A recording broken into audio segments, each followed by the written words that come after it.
अस्सलाम वालेकुम everyone, welcome to all learners academy. आज हम बात करेंगे मेमोरी के ऊपर।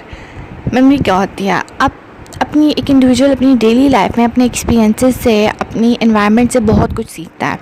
लर्निंग आपकी जो होती है वो उस वक्त तक सिग्निफिकेंट नहीं होती है जब तक वो आपकी माइंड में स्टोर ना हो और फर्दर आप उसको फ्यूचर में यूज़ ना कर सको। फ्यूचर में आप उसको तभी यूज़ कर सकोगे जब वो आपके माइंड में स्टोर होगी। तो जब कोई भी चीज़ आप अपनी लाइफ में सीखते हो, उसको अपने माइंड में स्टोर करते हो फॉर फ्यूचर रिकॉल, कि आप उसको फ्यूचर में यूज़ कर सको। This is your memory. कि लर्निंग आपने की वो आपके माइंड में स्टोर हो गया, एक्सपीरियंसेस जो आपके थे वो आपके माइंड में स्टोर हो गए और फर्दर लाइफ में आपको कभी भी उनकी ज़रूरत पड़ी है तो आपने उसको रिकॉल करके उस लर्निंग को यूज़ कर लिया। प्रोसेस आपका मेमोराइजेशन का यही होता है, मैकेनिज़्म जो इन्वॉल्व होता है कि सबसे पहले आप लर्निंग करते हो। जो भी चीज़ें आप लर्न करते हो अपने एक्सपीरियंसेस से, अपनी एनवायरनमेंट से, वो आपके माइंड में मेंटल इमेजेस की फॉर्म में या ट्रेसेस की फॉर्म में स्टोर हो जाता है। Then the next stage, first stage is the learning. Next stage is the storage of that information in the form of images or traces. Then third और fourth stage में होता है कि आप उस learning को recognize करते हो and then recall it for future use. And then जो मॉडल्स हैं वो आपके ये एक्सप्लेन करते हैं कि आपका ये जो मेमोराइजेशन का प्रोसेस है, ये जो मेमोरी है, ये किस तरीके से काम करती है। दो मॉडल्स हैं, storage and transfer model and the levels of processing model. Storage and transfer model ये कहता है कि 3 डिफरेंट मेमोरी स्टोरेज सिस्टम्स होते हैं: sensory store, short term store और लॉन्ग टर्म स्टोर। जैसे कि पहले भी बात की है कि सेंसरी स्टोर जब भी आप कोई किसी चीज़ को लर्न करते हो, आपके सेंसेस के थ्रू जो आप इन्फॉर्मेशन लेते हो, ये लेस देन अ सेकेंड के लिए आपके पास स्टोर हो जाती है। ये जो आपकी सेंसरी इन्फॉर्मेशन होती है ये या तो with in a second disappear हो जाती है या फिर ये फ़ौरन से शॉर्ट टर्म स्टोर में ट्रांसफ़र हो जाती है। आपने सेंसेस के थ्रू एक चीज़ को सेंस किया, जब तक आप उसको अटेंशन पे नहीं करोगे वो चीज़ आपको बिल्कुल याद नहीं होगी। आप एनवायरनमेंट में बहुत सारी चीज़ें देखते हो अपने सेंसेस के थ्रू, स्मेल, टेस्ट, आइज़, तो उसमें से जिस चीज़ को आप अटेंड करते हो आपको वही चीज़ याद रहती है। तो इसका ये मतलब हुआ कि जो सेंसरी इन्फॉर्मेशन थी जिसको आपने तवज्जो दी, अटेंशन दी, वो चीज़ आपकी सेंसरी स्टोर से आपकी शॉर्ट टर्म स्टोरेज में चली गई। अब शॉर्ट टर्म स्टोरेज में चीज़ें ऑटोमेटिकली अराउंड 20 सेकेंड्स तक आपके शॉर्ट टर्म स्टोरेज में एक इन्फॉर्मेशन रहती है।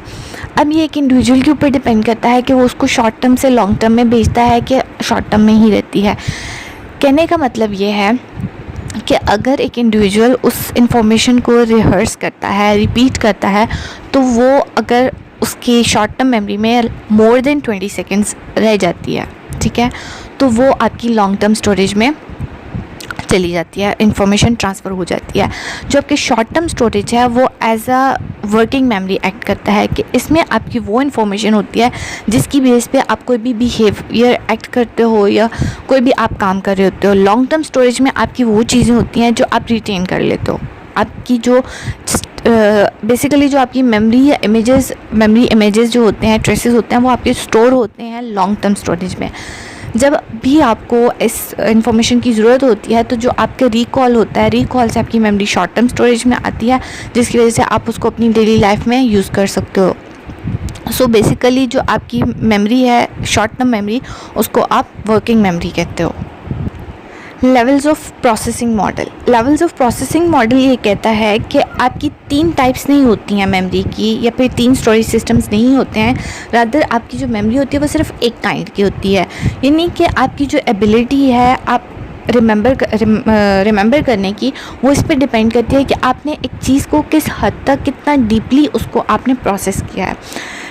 इसको अगर एग्जांपल से एक्सप्लेन करें तो एक सब्जेक्ट है या एक इंडिविजुअल है, उसको एक वर्ड दिखाया गया है चेयर का। लेटर ऑन उससे 3 क्वेश्चंस किए गए हैं। वर्ड कैपिटल लेटर्स में था या नहीं, वर्ड की का जो रिदम है वो किसके साथ मैच कर रहा है, हेयर के साथ या किसी और वर्ड के साथ। अब does it belong to something which may be use for sitting. ये 3 क्वेश्चंस आपने उस इंडिविजुअल से कर लिए। अब पहला जो क्वेश्चन है वो बिल्कुल शैलो प्रोसेसिंग है कि अगर उसने सिर्फ वर्ड को देख के आइदर वर्ड कैपिटल लेटर्स में था कि नहीं था, सिर्फ वर्ड को देखने का उसकी सेंसरी इन्फॉर्मेशन की बेस के ऊपर है कि उसने मतलब शैलो उसने प्रोसेसिंग की है। Second question is about rhyme, कि इसमें थोड़ी सी डीप प्रोसेसिंग इन्वॉल्व हो जाती है कि आइदर उसने वर्ड को रीड किया है, राइम किया है कि नहीं किया। थर्ड में आपकी डीप प्रोसेसिंग इन्वॉल्व हो जाती है कि वर्ड को आपने अच्छे से डीपली प्रोसेस किया है कि नहीं किया, उसको अच्छे से आपने समझा है कि नहीं समझा। अगर तो इंडिविजुअल ने उसको डीपली प्रोसेस किया है तो ही नोज़ कि वो वर्ड जो है वो ऐसी चीज़ के लिए है जो which can be used for sitting. So this model, according to this model, कि आप कितना डीपली एक चीज़ को, एक इन्फॉर्मेशन को प्रोसेस करते हो, वो डिपेंड, आपकी मेमोरी जो है वो उसके ऊपर डिपेंड करती है कि आइदर आपने उसको शैलो प्रोसेसिंग की है या आपने उसकी डीप प्रोसेसिंग की है। Then comes towards the types of memory, वही बात है sensory, short term, long term memory. Sensory memory आपकी वही है कि जो आपने सेंसेस के थ्रू आप एक चीज़ को आपने सेंस किया, वो आपकी माइंड में less than for less than a second, मतलब जो आपकी बिल्कुल इमीडिएट मेमोरी आप इसको कह सकते हो। देन शॉर्ट टर्म मेमोरी, ऊपर हम मॉडल में इस सारी चीज़ को एक्सप्लेन कर चुके हैं। शॉर्ट टर्म मेमोरी के आपके माइंड में जो थोड़े से टाइम के लिए चीज़ रहती है, जिसको फिर इंडिविजुअल जब रिहर्स करता है या रिपीट करता है तो वो आपकी लॉन्ग टर्म मेमोरी में कन्वर्ट हो जाती है। Short term memory is your working memory. Long term memory ऐसी मेमोरी जिसमें लिमिटलेस, अब इसकी कोई लिमिट नहीं होती, इसमें आप जितनी इन्फॉर्मेशन स्टोर करना चाहो आप इसमें कर सकते हो। And then comes the episodic and semantic memory. Episodic memory वो होती है जो कि किसी इवेंट्स की एपिसोड्स या किसी इवेंट के साथ रिलेटेड होती है। अब एक इवेंट है, उसको डिफरेंट इंडिविजुअल्स उसमें प्रेजेंट थे, ठीक है। अब हर इंडिविजुअल की उस इवेंट के बारे में जो मेमोरी है वो डिफरेंट होगी।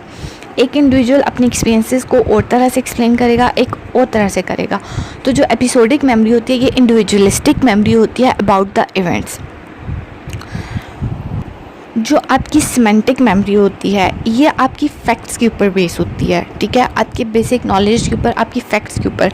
जो एपिसोडिक मेमोरी है वो आपकी इवेंट्स के को रिकॉल करने में, या इवेंट्स के एक इवेंट में या किसी भी एक्सपीरियंस में हर इंडिविजुअल का क्या एक्सपीरियंस रहा है, हर इंडिविजुअल ने उसको किस तरीके से परसीव किया है, उसमें वो चीज़ इन्वॉल्व हो जाती है। जबकि सिमेंटिक में जो जनरल इन्फॉर्मेशन होती है, जनरल नॉलेज है, फॉर एग्ज़ाम्पल एयर में ऑक्सीजन प्रेजेंट होती है, ये एक फैक्ट है ना। तो जो फैक्टिशियस मेमोरी होती है, जो फैक्ट्स की बेस पे होती है, नॉलेज की बेस पे होती है, वो आपकी सिमेंटिक मेमोरी होती है। फोटोग्राफिक मेमोरी जैसे कि नाम से ही ज़ाहिर है कि एक इंडिविजुअल जो कि एक चीज़ को या एक सीन को एज इट इज़ परसीव कर सके, उसकी माइनर से माइनर डिटेल्स, जैसे कि फोटोग्राफ में आप सारी चीज़ देख सकते हो, वो as it is in the form just like photograph, उसको रिकॉल कर सके, रिमेंबर कर सके, that is photographic memory. Paranormal memory, ये आपकी अनयूजुअल मेमोरी ट्रेसेस होते हैं जो कि एक इंसान की पिछली ज़िंदगी के से कंसर्न होते हैं। फॉर एग्ज़ाम्पल इसमें आप ये कह सकते हो कि अक्सर आपने सुना होगा दूसरी सेकंड लाइफ के बारे में, सेकंड लाइक इंडियंस यूज़ करते हैं कि दूसरा जन्म, ठीक है। तो जो आपके पहला जन्म होता है या जो आपकी फ़र्स्ट लाइफ है, उसके जो ट्रेसेस होते हैं अनयूजुअल होते हैं, एक इंडिविजुअल उनके बारे में इतना अवेयर नहीं होता। So these traces are in paranormal memory of an individual. That was about memory. Thank you.